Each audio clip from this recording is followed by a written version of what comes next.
ඕගොල්ලෝ ගොඩක් අය මගෙන් ඉල්ලලා තිබ්බා මම දැක්කා ඩිසයින් ගැන වීඩියෝ එකක් ඕනේ කියලා.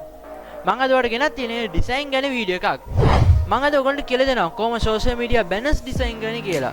ඒ වගේම වීඩියෝ එකක් ඩිසයින් කරන්නේ කොහොමද? ෆොටෝ එකක් ඩිසයින් කරන්නේ කොහොමද කියලා. හරි එහෙනම් අපි වැඩි වෙලා කතා නොකර දැන් මෙයන් වීඩියෝ එකට.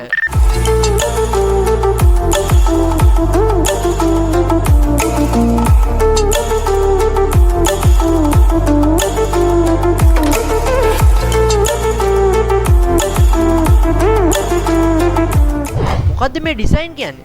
ඔයාලට මේ ඩිසයින් කියන එක ගත්තොත් එම ග්‍රැෆික් ඩිසයින් කියලා ගන්නත් පුළුවන්.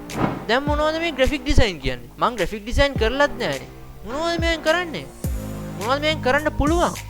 මම මොකද දන්නේ නැහැනේ. ඔයාලට එහෙම හිතෙනවා ඇති. මම අද ඔයාලට කියලා දෙන්න හදන්නේ කොහොමද ග්‍රැෆික් ඩිසයින් කරන්නේ කියලා. අපි බලමු කොහොමද ග්‍රැෆික් ඩිසයින් කරන්නේ කියලා. මම පල්ලා chat box එකේ pin කරලා ඇති link එක ඒක අරගෙන ගිහලා ඕන Adobe Photoshop එක download කරගන්න පුළුවන්.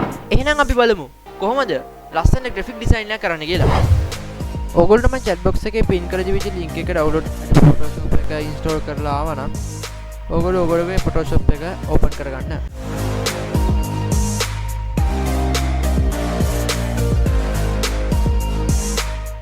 දැන් මම ඔයගොල්ලෝ මුලින්ම කියලා යන්නේ ඔයගොල්ලෝගේ ෆොටෝ එකක් එඩිට් කරන්නේ කොහොමද කියලා. ඒකට අවශ්‍ය මම බේසික් ටික ඔයගොල්ලන්ට අද කියලා දෙන්නම්. ඒකට ඔයගොල්ලෝ මුලින්ම මෙතන උඩ තියෙන මේ ෆයිල් කියන ඔප්ෂන් එක උඩ එක සැරයක් ටික් කරන්න. ඊට පස්සේ මෙතනින් ඔයගොල්ලෝ new කියන එක ඔබලා ඔයගොල්ලන්ට ගන්න පුළුවන් අලුත් page එකක්. නැත්තම් ඔයගොල්ලන්ට ගන්න පුළුවන් ඔයගොල්ලන් කලින් මොකක් කරේ ඔයගොල්ලෝ දැන් ෆොටෝ එකක් ගහලා දිනවනම් මේ ෆොටෝ එක ඔයගොල්ලන්ට ගන්න ඕන නම් මෙතන මේ open කියන බටන් එක උඩ එක සැරයක් ක්ලික් කරන්න.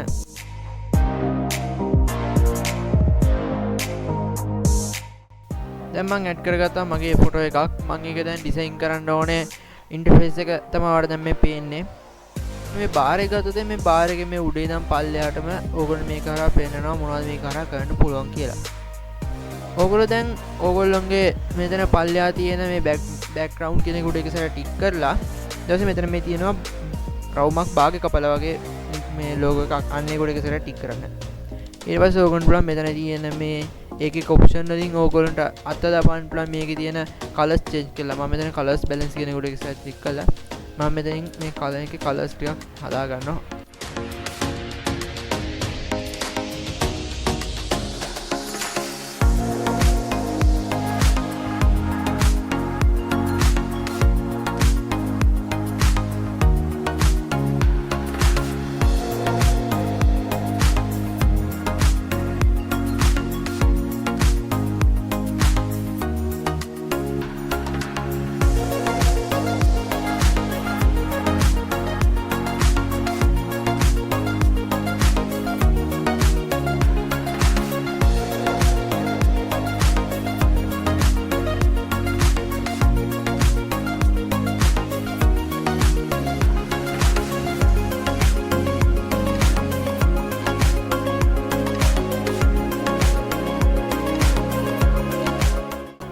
හරි දැන් ඔයගොල්ලෝ මේක බේසික් විදිහට මේ විදිහට ඔයගොල්ලෝ මේක බේසික් විදිහට මේ විදිහට එඩිට් කරගන්න පුළුවන්. ඔයගොල්ලෝ ඊට පස්සේ මේක එක්ස්පෝර්ට් කරගන්න ඕන නිසා ඔයගොල්ලෝ මෙතන උඩ තියෙන ෆයිල් කියන ටූල් එක උඩ එක සැරයක් ටික් කරන්න. ඊට පස්සේ ඔයගොල්ලෝ ෆයිල් කියන එක ගාව මෙතන එක්ස්පෝර්ට් එකෙන් උනත් ඔයගොල්ලෝ එක්ස්පෝර්ට් කරගන්න පුළුවන්. නැත්නම් මම කරන්න මෙතන මේ සේව් කියන බටන් එක උඩ එක සැරයක් ටික් කරනවා. ඊට පස්සේ ඔයගොල්ලෝ මෙතනින් අහන ඔප්ෂන් දෙකක්. එකක් තමයි ඔයගොල්ලෝ පුළුවන් මේක ඔයගොල්ලෝ ෆොටෝ එකක් විදිහට ගිහිල්ලා සේව් කරන්න පුළුවන්. නැත්නම් ඔයගොල්ලන්ට කියලා Photoshop විදිහට يعني Photoshop පාසලක් ඕපන් කරගන්න පුළුවන් විදිහට ඔයගොල්ලෝ මේක සේව් කරගන්න පුළුවන්. මම මෙතනින් මේක දෙනවා save cloud document කියන එක. ඊට පස්සේ එතනින් ඔයගොල්ලන්ට පුළුවන් මෙතන on your computer කියන එක ඔක සරක් ටික් කරලා ඔයගොල්ලන්ගේ මේක ගිහලා දාන්න ඕනේ තැනට අංකලා ටික් කරගන්න. ඊට පස්සේ ඔයගොල්ලෝ මෙතනින් තෝරන්න ඕනේ Photoshop කියන එක නැතුව දැන් ඔයගොල්ලෝ මේ Photoshop කියන එක දුන්නොත් එimhe ඔයගොල්ලන්ට පුළුවන් ආයෙසරයක් Photoshop මේ ආයික හරහාම ඕපන් කරගන්න මේ Photoshop එක. ඒක නිසා ඔයගොල්ලන්ට දැන් ඕනේ ෆොටෝ එකක් නිසා JPEG කියලා එකක් තියෙනවා. අන්න ඒක උඩ එක සැරයක් ටික් කරලා ඔයගොල්ලෝ මෙතනට සේව් කරගන්න. ඊට පස්සේ මෙතන මේ OK කියන එක උඩ එක සැරයක් ටික් කරාන් පස්සේ මෙතන යට බාර් එකේ සේවින් කියලා ගිහිල්ලා ඒක සේව් වෙනවා. ඊට පස්සේ ක්ලෝස් කරගෙන මෙතන මගෙන් අහනවා මෙතන error message එකක් විදිහට දෙන්නේ මොකද මේක yes කරොත් එම ඔයගොල්ලන්ට කියලා මේ Photoshop එක කියලා මම කලින් කිව්වා වගේ සේව් කරන්න පුළුවන්. නැත්නම් ඔයගොල්ලන්ට මේ විදිහට ඕන නැත්නම් මෙතන no කියන කොටස ටික් කරන්න.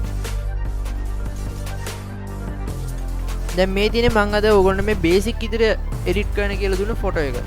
දැන් ඒ වගේ මම ඕගොල්ලන්ට කියලා දෙන්නම් කොහොමද thumbnail එකක් ඕගොල්ලන්ට ලස්සනට ඩිසයින් කරගන්න කියලා. ඕගොල්ලෝ ඕගොල්ලන්ගේ Photoshop එක ආයෙසරක් ඕපන් කරගන්න.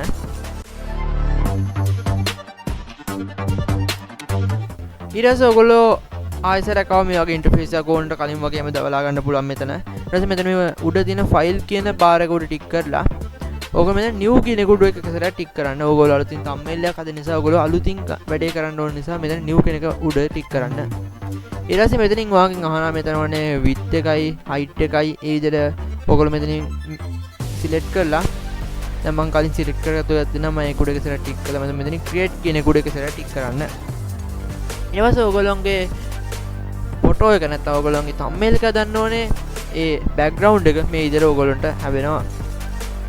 ඊට පස්සේ මම මේක දැන් මම ටෙක්ස්ට් එකක් මුලින් ඇඩ් කරනවා. ඒ නිසා මම මේ ටෙක්ස්ට් එක උඩ ටික් කරලා මෙතනින් තියලා දැන් මේක සයිස් එක වෙන නිසා මම සයිස් එක අඩු කරගන්නවා. මම මෙතනින් තෝරගන්නවා මගේ තියෙනවා ටයිප් කරන එක ෆොන්ට් එකක් ඒක මම සිලෙක්ට් කරගන්නවා.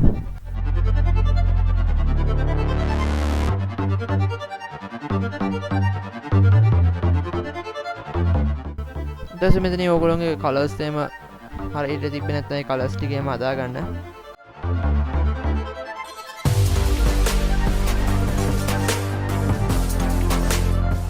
ඊට පස්සේ දැන් මම මට ඕන එක මම ටයිප් කරගත්තා. දැන් ඔයගේ ඕගොල්ලන්ට ඕන එකත් ඔයගොල්ලෝ ටයිප් කරගෙන ඊට පස්සේ මේ මෙතන තියෙනවා ඩබල් T ඒක උඩ ඉස්සරහ ටික් කරන්න. ඊට පස්සේ ඔයගොල්ලෝ මේක කැපිටල් කරගන්න පුළුවන් නැත්නම් ඔයගොල්ලෝ සාමාන්‍ය දේ ගන්න පුළුවන්. ඊට පස්සේ දැන් මම මේක ටික් කරලා ඉවරලා මම මෙතන මේ රයිට් කියන එක උඩ ඉස්සරහ ටික් කරනවා.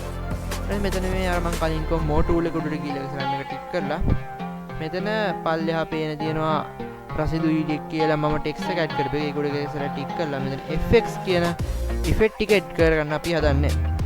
ඊට පස්සේ මේ මෙතනින් උඩ හතරවෙනි ටූල් එක උඩ ඉස්සරහ ටික් කරලා මම දැන් ඔයගොල්ලන්ට කියලා දෙන්නේ කොහොමද 3D විදියට ලස්සනට මේ ඩිසයින් එක කරගන්න කියලා. ඔයගොල්ලෝ මෙතන කලර්ස් දෙකක් ඇඩ් කරගන්න පුළුවන්.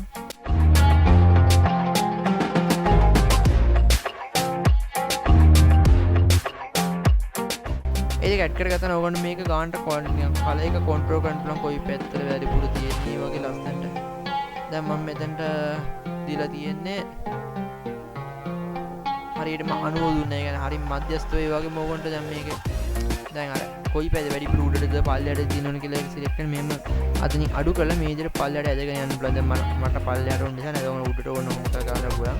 ඉතින් මම මේ පල්ලයට දැන් ගිහිල්ලා මට ඕනේ ගන්නවා තල මේක ආයෙසරයක් මෙහාට ටික් එක හදිනවා. එතකොට ඕගොල්ලෝ පේනවා මේක ලස්සනට අර විහිදිලා වගේ ෂයින් එකකට යනවා. ඒ වගේම ඕගොල්ලෝ මෙන්න මේ උඩ තියෙන එකෙන් ඕගොල්ලන්ට ආයෙසරයක් පරණ තිබ්බ විදිහට බ්ලැක් විදිහට ගන්නත් පුළුවන්. නැත්නම් ඔකට අලුතින් තියෙන විදිහට තියාගන්නත් පුළුවන්. ඊට පස්සේ ඒක ඕගොල්ලෝ විදිහට කරා නම් ඊට පස්සේ මෙතන තියෙන ඕකේ බටන් එක උඩ ඉස්සරහ ප්‍රෙස් කරන්න. ඊට පස්සේ ආයෙසරයක් යන අර ඉෆෙක්ට් තීරුවට ගිහිල්ලා මෙතන උඩ තියෙනවා උඩම එකට කලින් එකේ ඒක උඩ ඉස්සරහ ටික් කරලා ඊට ඔයගොල්ලෝ මෙතන 3D විදිහට මේක හදාගන්න පුළුවන්. يعني නිකන් අර LED ඉලිප්පිලා වගේ ලස්සනට හදාගන්න පුළුවන්. දැන් ඔයගොල්ලෝ එතනින් මේක සිලෙක්ට් කරගන්න පුළුවන්. ඒක දැන් මම මෙතන මේ දෙවෙනි එක සිලෙක්ට් කරගෙන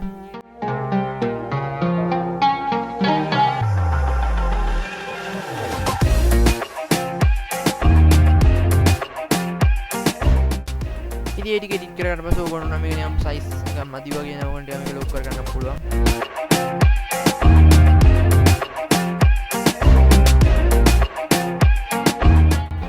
විදිහට එඩිට් කරගත්ත එක විදිහට තියලා මම දැන් ඔයගොල්ලන්ට කියලා දෙන්නේ නැහැ කොහොමද මේකට ෆොටෝ එකක් ලින්ක් කරගන්න කියලා. දැන් මේ උඩ තියෙන මේ ෆයිල් කියන බාර් එක උඩ එක ඉස්සරහ ටික් කරලා මෙතන තියෙනවා place linked කියලා. අන්න ඒක උඩ ඉස්සරහ ටික් කරලා ඔයගොල්ලන්ට අවශ්‍ය ෆොටෝ එක මෙතනට ඇඩ් කරගන්න පුළුවන්. දැන් අර මම තිබිච්ච ෆොටෝ එක අරගෙන මෙතනට ඇඩ් කරගන්නවා.